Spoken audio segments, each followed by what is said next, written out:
Previously on Illusion of Gaia.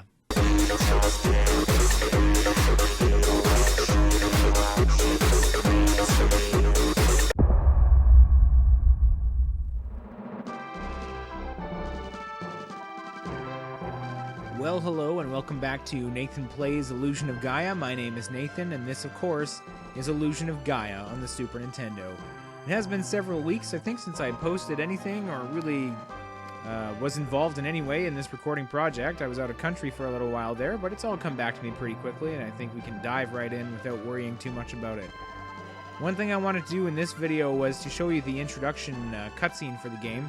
If you sit here at the title screen long enough, it just starts playing on its own, and I wanted to show it because I wanted you to know that it doesn't really contextualize any of the random and baffling events through the story of the game.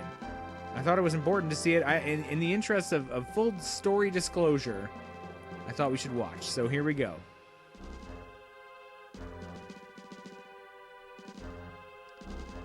The world was in an age of exploration. You want me to read it? I don't have to, but I think I will anyway. Looking for new lands, man uncovered the relics of ancient cultures. Okay, sounds about right. Sounds kind of like something we would do. Mankind. I mean,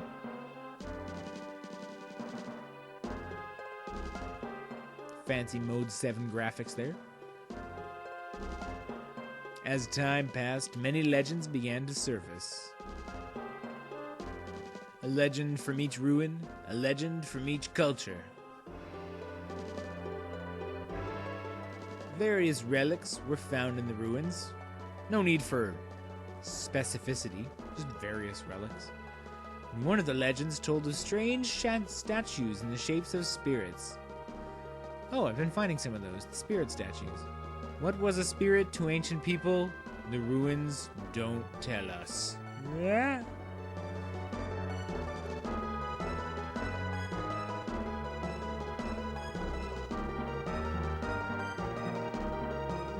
People who entered the ruins search for wealth, searching for Alright, well, I missed that one. Anyway. Some said there were traps to protect the treasure. Others said it was a curse. Look at that poor sap. Not ending up like him. That's for sure. No one thought these ruins would bring about disaster. ...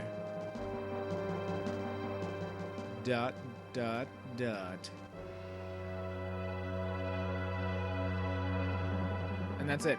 That's the whole thing.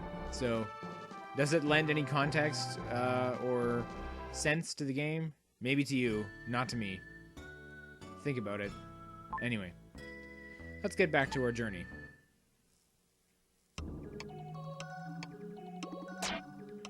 We were in the underground angel village, the light-fearing, extremely tall angels, exploring around a little bit, and I talked to these folks.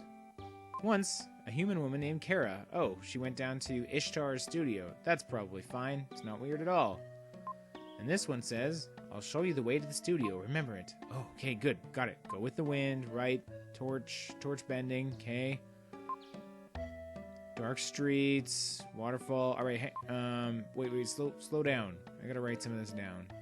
Loud waterfall. Ishtar Studios there. I ran through it one more time just to kind of quickly skim it over. It's probably fine.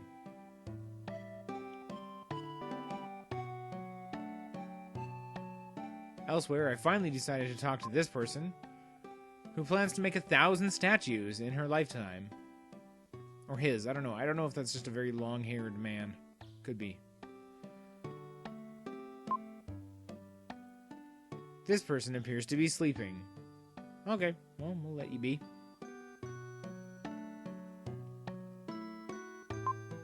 Do you know the painter Ishtar? Well, no, not personally.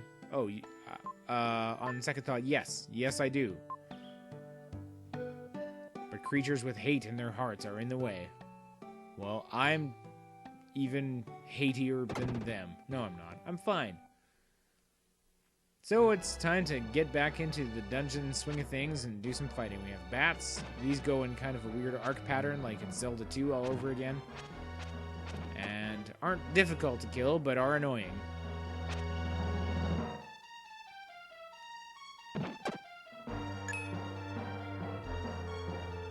We have another new enemy type, Skelly-mans.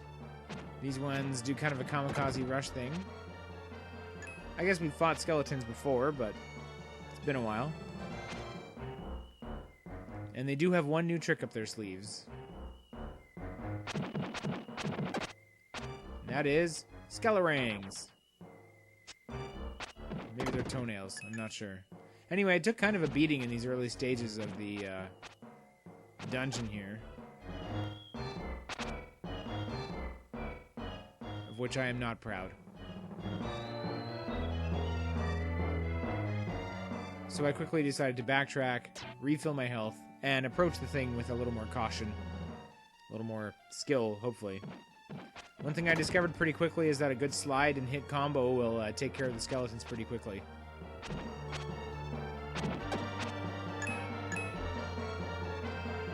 Little slide and hit.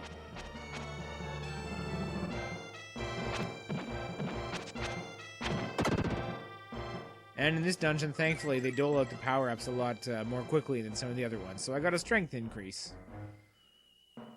Sometimes it takes a long time for some of these battles to kind of pay off. Here we have a few doors. Checked out some of them. Some of them go to the same place. And another new enemy type, sort of a, I don't know, let's call it a door dragon. It just sort of hangs out there, makes sort of lewd, tongue-lashing movements at me. Probably tries to bite me. But a few hits and one or two good smashes. And it's down for the count.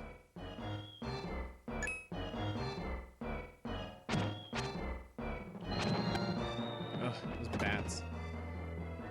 Defeating that skeleton granted an HP/power increase. And, oh, remember the first clue. Go with the wind. Look at the way the torch flame bends. Wow, the prophecy's coming true. Part 2. It's the dark street, through where the wind blows to where you can hear the waterfall. Well, dark street, we have that. Down here, the bats are next to invisible, which does not make them any less annoying, as you can imagine. You just have to proceed very carefully and slowly and mash the hit button a lot, as I did. I'm a skilled video gamer, as you know.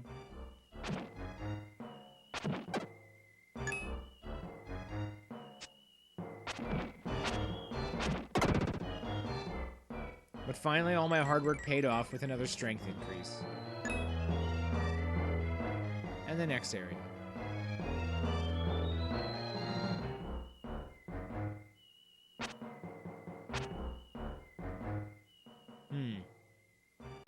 Here again, the direction of the torches appears to be a clue, so I searched between the two of them and found a hidden pass that just kind of widens right up there in the stone.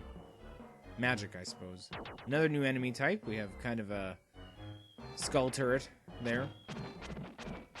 Not super difficult to take care of. Mostly these areas just require time and patience.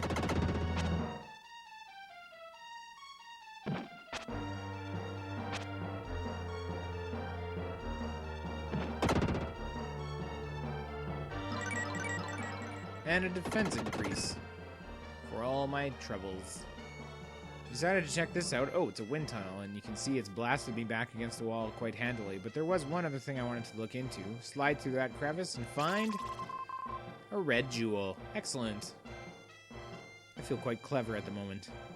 Back to that wind tunnel. So as you can see, you have to sprint to get anywhere, and then of course they plant some of these turrets in the way just to make things interesting.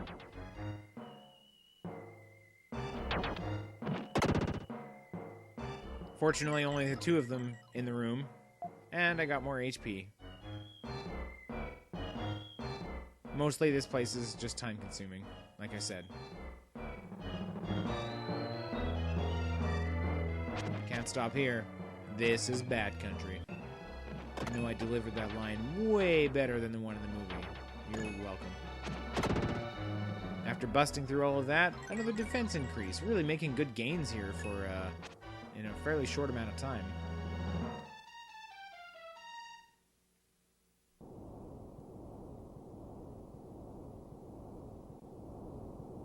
So here you can kind of hear the waterfall sound changing as I walk around, and as you recall, I'm supposed to find the place where it's loud. I'm nearly there, it looks like. Well, seems loudest probably back here. Let's check it out, and sure enough, the wind blows through a crack in the wall.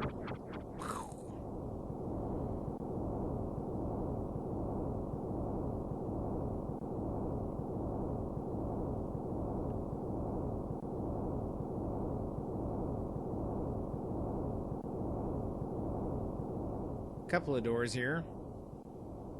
Start with the farthest one. Well, this looks like Ishtar Studio to me. Let's see what's in the other two real quick. It's empty. Fair enough. And, well, devoid of people. Not empty, physically, but... Oh, how strange. Kara's picture. She's contained inside of it. You mean like her, kind of her essence, or... some quality of hers, or do you mean that she's actually physically in there? Because I'm not quite sure how we made that leap of logic, but in any case. Yeah, I don't know. I suppose I am here to get Kara. Why did you kidnap her? What's going on here? But okay, I'll play along. Why not? A couple of doors and an angel blocking the way. His apprentice. Telling me to solve the puzzle. Alright, let's try door number 1. Learn well the condition of that room. When you've learned it, leave the room. Okay, alright, so we got some vases there, a couple things on the bookshelf, table and a chair, alright, little windows, sort of portholes there, if you can call them that. Okay, got it. I think I'm on this. I'm ready.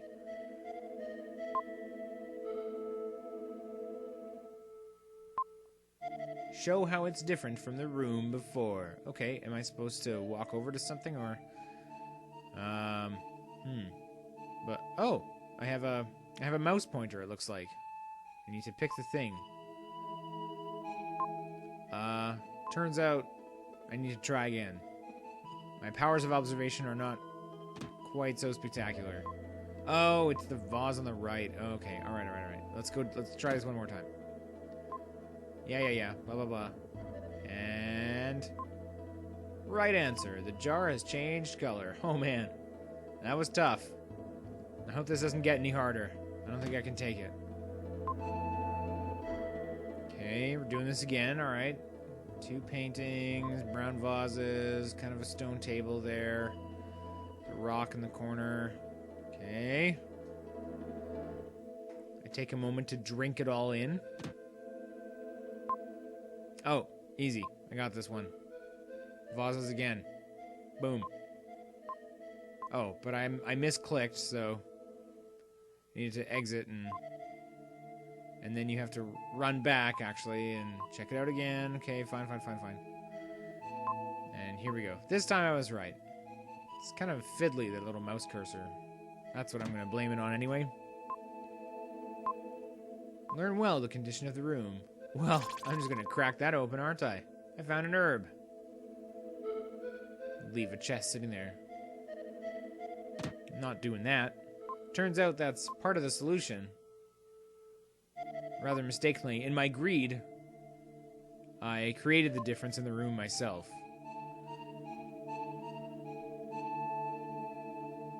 So that's kind of interesting little twist on the puzzle there. And I got another red jewel. One more set. Alright, pretty basic layout. We got 2 statues there. We got kind of a sculpted stone head in the middle. Okay, good. Head over to the next one, and... oh, I saw it right away. The difference is... me! The wind is blowing my hair around. I've passed the test. And now he'll give me back the lady he stole and put in a painting for some reason.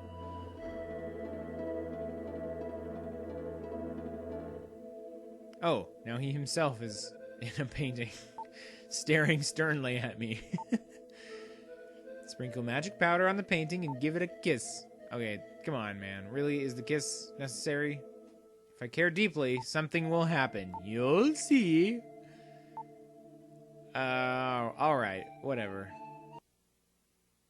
Honestly, this is like the one time that when this story ends and Will wakes up in bed and it was all a dream, like, I'm not gonna be mad at all. It will just make everything fall into place. Alright, well, let's go try out your magic pixie dust. Just to check in on that room, make sure nothing's going on in there. It's not.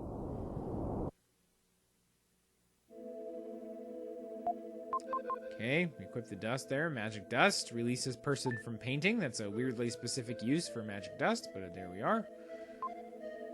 I tried using the magic powder. I spread it on the picture. Now I've ruined the resale value. Oh my goodness, I'll never be able to auction this off. Please return to your original form, and I gently kissed the picture. I defeated a boss. No, wait. She was in the doorway. Did any of this really happen? Who knows? What kind of magic powder was that? So as soon as she gets back, I take the opportunity to yell at her for her selfishness, finally. And she cries. It's not gonna work, baby.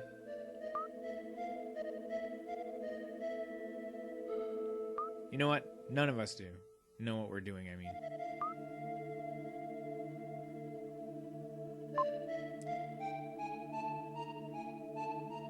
I continue to lecture her.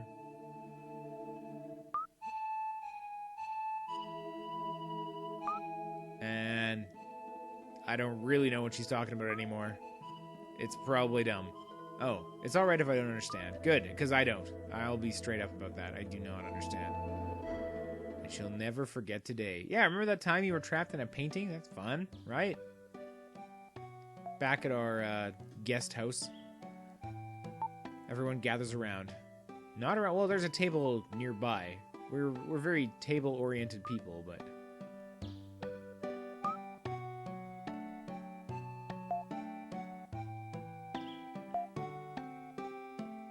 Oh, floating city. Sure. Why not? Anyway, I bailed for just a moment to go back and talk to the jeweler gem, see if I had ascended to any new tiers, but it turned out I had not. So, the next one is at 12. Oh, one off. Too bad. Don't know when I'm going to see this guy again. So I rejoin the group, and they're talking about the floating city already. Lily's going to have her birthday there. And something happened to Kara? Yeah, she was in a painting, apparently. I probably found that one. I believe I found that one. A quick look around to make sure there's nobody else interesting to talk to. And Neil says, "Can we go?" And I'm like, "Yeah, alright."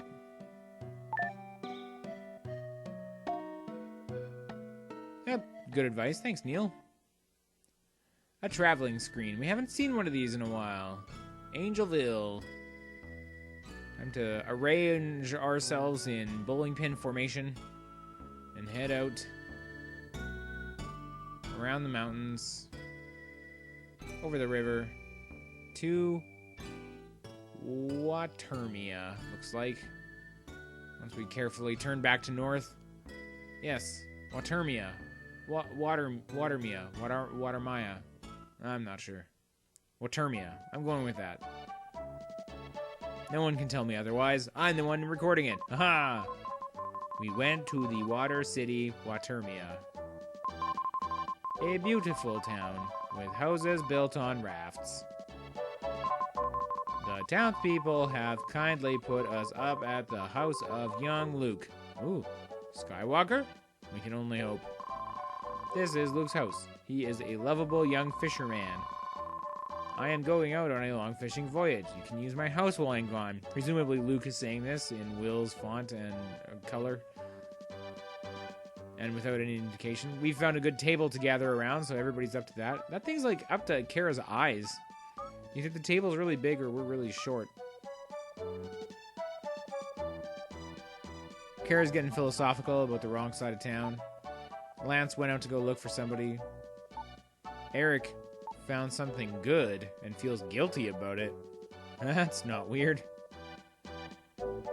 And Neil's inventing something in his head. Let's go see Eric's, guilty thing. His shameful secret, if you will. So you can kind of go behind the house there, and I'm tap, tap, tap, tap, tap on the button. Can't quite find it, can't quite find it. What's he talking about? Oh, it's Kara's diary. Well, of course we're reading this. X month, X day. She's got blisters on her feet. She's changed a little. She's quite proud of herself.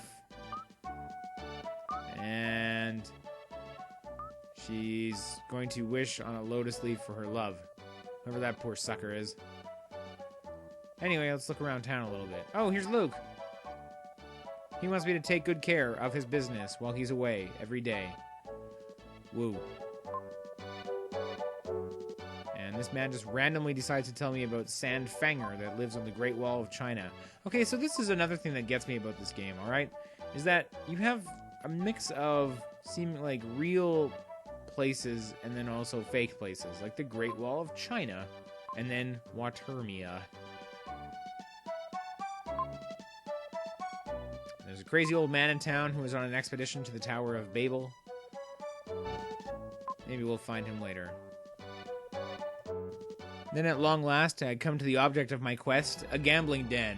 Haha! Huzzah!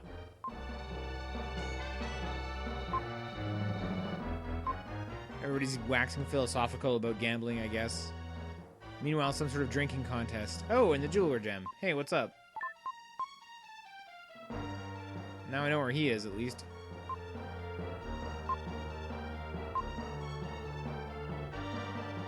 I don't know, this place is kind of dull for a gambling house. Watching two people drink is not my idea of a great time. Let's see what these kids are up to. My father's an explorer. We haven't heard from him since his last letter 6 months ago. I hope he's okay. Wait a second. I seem to recall way back in earlier times finding a skeleton with a note. Oh boy. Should I tell him? Nah. It's probably fine. Let's see what's in here. Oh, Lance. Hi, Lance.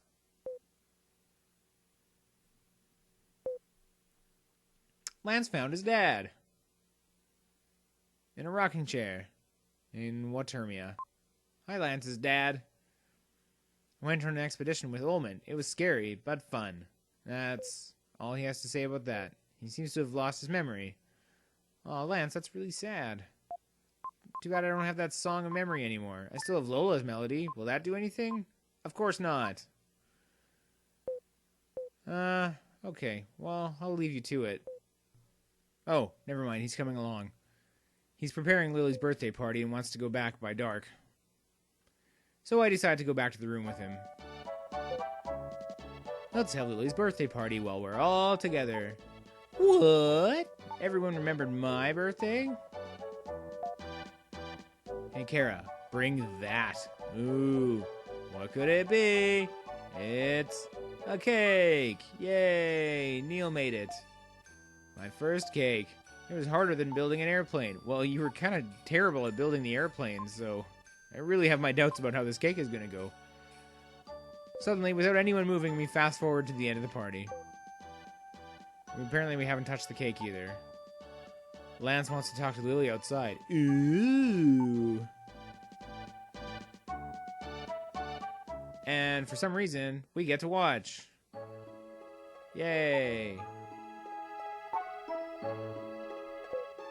She's a little clueless.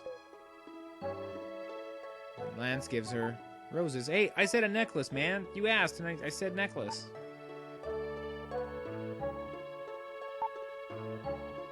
She seems to like them. Okay, alright. Well, you did okay.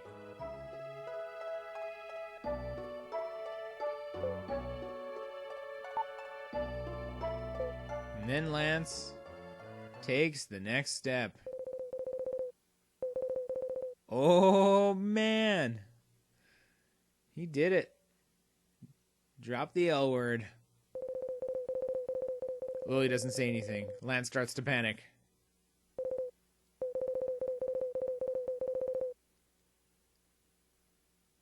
Okay, well, great to just dump that on her, I guess. Although at this point, we've all been traveling together for months and months. Lily doesn't respond for a while. And then turns into her dandelion form and flies away. Oh, Lance. Yeah, it's been, you know what, to be fair, it's been a rough day for that poor guy. Anyway, Lily didn't come back to the room.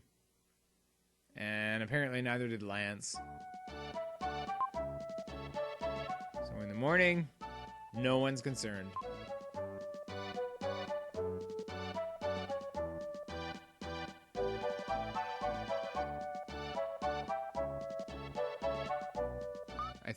Really? Oh, okay, Kara's kind of concerned. Eric's still obsessing over the diary he found. Kara hasn't noticed it yet, so probably it's a dummy diary. You would think after a night she would have updated by now. Neil's still obsessing over his invention. All of you are weird, and I'm leaving. Well, I suppose I should go look for Lance, but first of all I'm going to head over and call it a video. I believe this craziness has gone on for long enough today. So I went into the dark space and decided to save my game at some point. There we go.